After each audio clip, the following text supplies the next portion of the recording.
여러분 안녕하세요. 찾아가는 새벽기도 시카고 한인제일 연합감리교회 조선영 목사입니다. 오늘도 변함없는 주님의 은혜와 평강이 저와 여러분의 삶의 종일 풍성하기를 기도합니다. 오늘 말씀은 창세기 38장 20절에서 26절까지 말씀입니다. 유다가 그 친구 아둘람 사람의 손에 부탁하여 염소 새끼를 보내고 그 여인의 손에서 담보물을 찾으려 하였으나 그가 그 여인을 찾지 못한지라. 그가 그곳 사람에게 물어 이르되 길곁 에나임에 있던 창녀가 어디 있느냐. 그들이 이르되 여기는 창녀가 없느니라. 그가 유다에게로 돌아와 이르되 내가 그를 찾지 못하였고 그곳 사람도 이르기를 거기에는 창녀가 없다 하더이다 하더라. 유다가 이르되 그로 그것을 가지게 두라. 우리가 부끄러움을 당할까 하노라. 내가 이 염소 새끼를 보냈으나 그대가 그를 찾지 못하였느니라.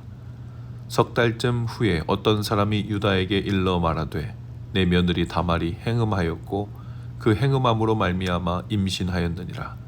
유다가 이르되 그를 끌어내어 불사르라. 여인이 끌려나갈 때 사람을 보내어 시아버지에게 이르되 이 물건 임자로 말미암아 임신하였나이다.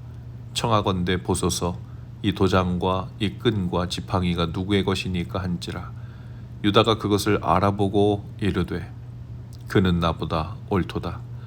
내가 그를 내 아들 셀라에게 주지 아니하였음이로다 하고 다시는 그를 가까이 하지 아니하였더라. 아멘.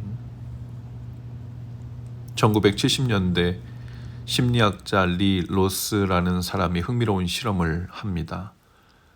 사람들에게 같은 상황을 보여주고 물었습니다. 다른 사람이 실패했을 때 저 사람은 원래 저런 사람이야 라고 말하면서 자신이 같은 상황에서 실패하면 어쩔 수 없었어. 상황이 그랬으니까 라고 말하는 것을 발견하게 되죠. 이 현상을 두고 인지심리학에서는 근본 귀인 오류라고 부릅니다. 타인의 잘못은 그 사람의 본성 탓으로, 자신의 잘못은 환경 탓으로 돌리는 인간의 뿌리 깊은 경향을 두고 하는 말입니다. 오늘 본문의 유다도 그랬습니다.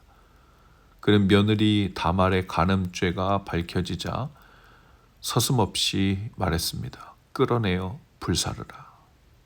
얼마나 단호하고 빠른 정죄이고 판결인지 모릅니다.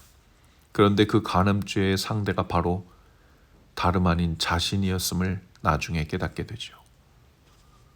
고대 근동에서 도장과 끈과 지팡이는 오늘날의 신분증과 같은 것이었습니다. 보통 인장은 법적 계약에 찍히는 개인 서명 같은 것이었고 한번 제시되면 누구도 부인할 수 없는 절대적인 증거였다고 합니다. 다말은 시아버지였던 유다와 동침할 때 충동적으로 행동한 것이 아니었습니다. 그녀는 치밀하게 이 물건들을 담보로 받아두었습니다. 왜였을까요? 당시 이스라엘에는 형사 취수제라는 법이 있었습니다. 남편이 아들 없이 죽으면 시동생이 형수와 혼인해서 형의 후손을 이어주어야 한다는 제도였습니다.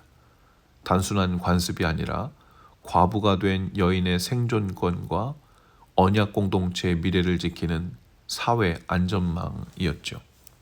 오늘날의 문화와 관습에서는 말도 안 되는 일이었지만 당시에 과부가 된 여인이 이러한 제도가 없이는 당장 죽은 목숨과 같은 상황에 몰렸기 때문에 안전과 대를 잇기 위한 보호장치였던 것이죠. 유다의 두 아들 엘과 오난이 차례로 다 죽자 며느리 다말은 당연히 세 번째 아들 셀라를 기다리고 있었습니다. 하지만 유다는 두 아들이 죽은 것이 며느리 때문이라고 단정하고는 셋째 아들 셀라마저 결혼을 시키면 죽을까 두려워서 그 두려움을 다말에게는 숨기고 셋째 셀라가 아직은 결혼하기에 어리다는 이유로 다말을 속여서 친정으로 돌려보내죠. 셀라가 장성했지만 약속대로 다말에게는 남편으로 주지 않았습니다. 다말은 그렇게 유다로부터 조용히 버려진 것이었죠. 법적 권리를 빼앗긴 것이었습니다. 물론 아무리 그렇다고 해도 자신이 창녀로 변장하여 시아버지와 동침한 것은 도덕적으로 정당화될 수 없지요. 하지만 그 절박한 선택 뒤에는 유다가 먼저 저지른 약속 파기가 있었습니다. 그리고 이제 끌려나가는 며느리가 유다 앞에 조용히 증거물을 내밉니다. 이 물건 임자로 말미암아 임신했습니다. 도장과 끈과 지팡이, 유다는 그것이 자신의 것임을 알아보았죠. 이 순간 유다 입에서 나온 말은 그는 나보다 옳도다 였습니다. 히브리어의 직접적인 표현은 의로움이 그녀 쪽에 있고 내 쪽에는 없다, 이런 뜻입니다. 단순한 비교가 아닙니다. 이것은 법적인 자기 고발이죠. 자신이 며느리에게 셀라를 주지 않았다는 계약 파기, 그 의무 불이행을 공개적으로 인정한 것입니다. 하지만 사실 유다는 이 고백을 하지 않을 수도 있었습니다. 자신이 권력자였기 때문이고 갑의 위치에 있었기 때문입니다. 남자였고 시아버지였고 판결과 명령을 내리는 위치에 있었습니다. 다말이 누구에게서 임신했는지 자신만 입을 닫으면 알 방법이 없었기 때문입니다. 그냥 모른 척하고 처형하면 그만이었습니다. 그런데 그는 고백하죠. 그리고 그녀를 고발하던 돌을 든 손이 천천히 내려옵니다. 이 장면을 어디선가 본 것 같죠. 요한복음 8장에 가늠하다 현장에서 잡힌 여인이 끌려옵니다. 율법학자들과 바리새인들이 돌을 들고 서 있죠. 죄가 명백합니다. 판결은 이미 난 것 같습니다. 그런데 예수님은 땅에 무언가를 쓰십니다. 그리고 조용히 말씀하시지요. 너희 중에 죄 없는 자가 먼저 돌로 치라. 그 자리에 침묵이 흘렀습니다. 그리고 나이 많은 이부터 하나씩 돌을 내려놓고 자리를 떠났죠. 자신의 죄를 오래 산 만큼 더 잘 알았기 때문이었을 겁니다.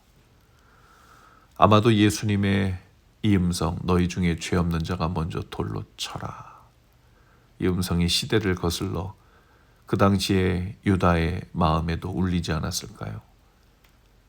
다말을 정죄하려다가 자기 손에 들린 것이 돌이 아니라 자신의 민낯임을 발견한 것이죠. 그리고 그것을 인정했습니다. 며느리를 자신의 재판정에 세우려다가 자신이 하나님의 재판정에 있음을 알게 되었기 때문입니다. 그는 나보다 옳도다. 이 한마디가 유다를 정죄자에게로부터 회개자로 바꾸는 계기가 됩니다.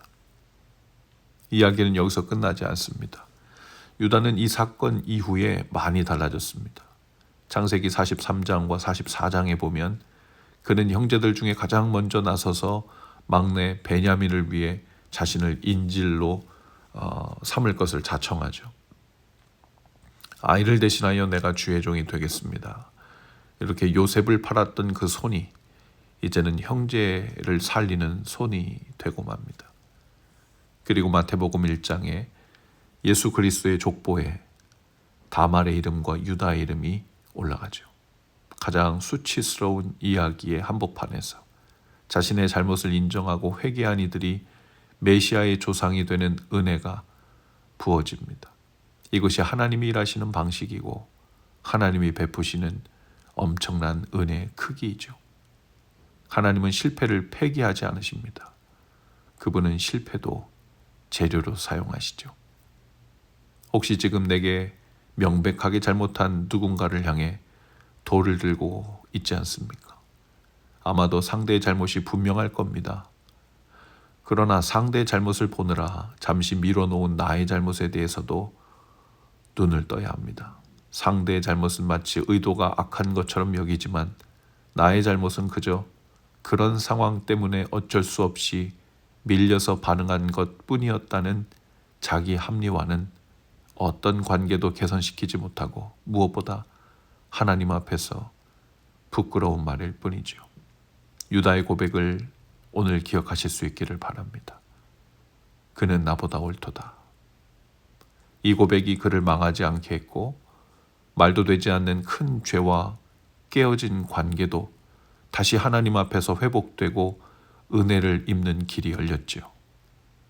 우리의 입에서 그는 나보다 옳도다 라는 고백이 진실되게 스며 나올 때 바로 그 일이 일어났습니다.